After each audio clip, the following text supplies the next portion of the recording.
The theme for this session, focusing on people striving for peace and a decent life for all on a sustained planet, is very pertinent. I am happy this topic is being discussed.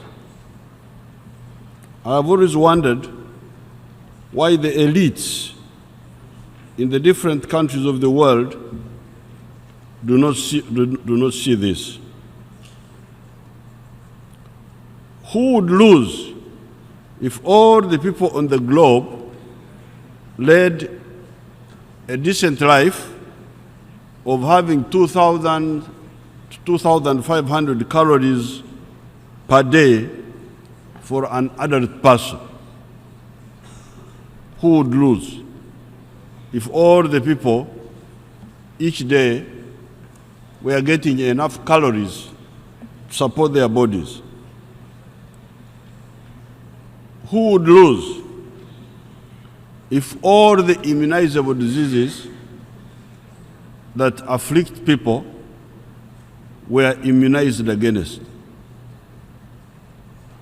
Who would lose if that one was achieved for all the people in the world that need immunization, for all the immunizable diseases got it? What would be the problem? Who would lose if all young people, children, accessed education to achieve literacy, numeracy, and skills as a minimum? Who would lose if all the human beings had a health unit within the radius of 5 kilometers from where one lives? Who would live if all human beings had access to clean electricity, away from charcoal, firewood, and dirty kerosene? Who would lose if every person, adult person, had a well-paying job? Who would lose if every family on the globe had a three-bedroom decent house for each family? Who would lose if each person had access to clean water? Who would lose if every person on the globe did not have to worry about war, about terrorism, and about crime? Who would lose if every producer of a service or a good that is needed for use in the world had a right of access to markets? Who would lose if all the countries in the world had good transport and other elements of infrastructure? Who would lose if all of us insisted on protecting our Mother Nature so that it can also look after us? To what extent would this effort at global affluence stimulate business? How much cement, how much steel, how much copper, how much food would we need? And how would all that impact business? If we aimed at global affluence, how much would this impact business positively? Why then do we only have bad businessmen who do not have efficient spectacles that can see these business opportunities that are implied if we aim at global affluence. As a milk and beef producer myself, only a few months ago, I was cautioning my fellow farmers against excessive greed as far as the price per liter of milk and per kilogram of beef were concerned, because the farmers were trying to demand high salaries, high prices for beef and for milk. But I was warning them that if the milk is too expensive, the people may not buy it as much as if it were better priced. The more buyers we would have for our products, the more prosperous we would be. We would therefore be both good business people, but also good Christians, because we would do business, but in a fair way.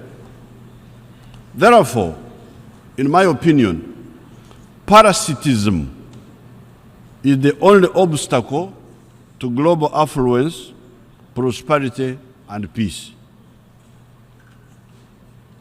On the dangerous situation on the Korean Peninsula, where very dangerous instruments of mass extermination are paraded around by the two contending sides, I have got one question. My approach today is just to pose questions. I will not answer all of them, but I will just pose them to you so that you answer them yourselves. I have one question. Who would lose if North Korea and South Korea, those kith and kin, were left alone to discuss their reunification? The Korean nation came into existence ever since 1234 AD, according to the information I saw on the internet. Why can these people, they are one people, why can they not discuss their reunification instead of maintaining a divided peninsula? And it is our job to manage endlessly that division. These Koreans were temporarily divided toward the end of the Second World War. Why should this division be allowed to be permanent and a source of dangerous tensions? A unified Korea would be a very strong nation. Why do some actors fear strong nations in the world? Why should the Koreans themselves, North and South, allow external forces to continue to divide them? We always strive not to allow actors, foreign or local, to divide the African peoples, regardless of the complications involved. When you hear that Uganda accommodates many African refugees, it is on account of a conscious ideological position, not to allow any actors to divide us. We only fight traitors.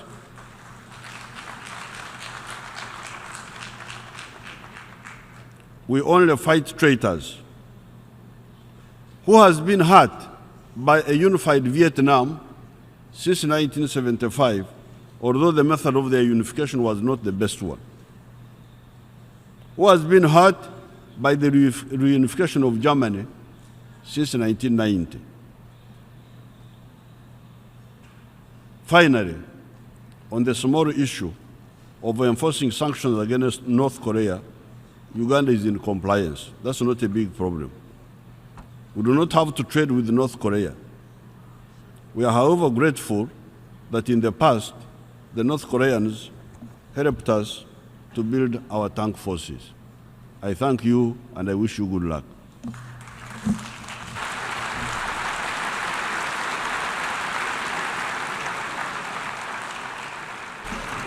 On behalf of the General Assembly, I wish to thank the President of the Republic of Uganda for the statement just made. May I request representatives to remain seated while we greet the Head of State.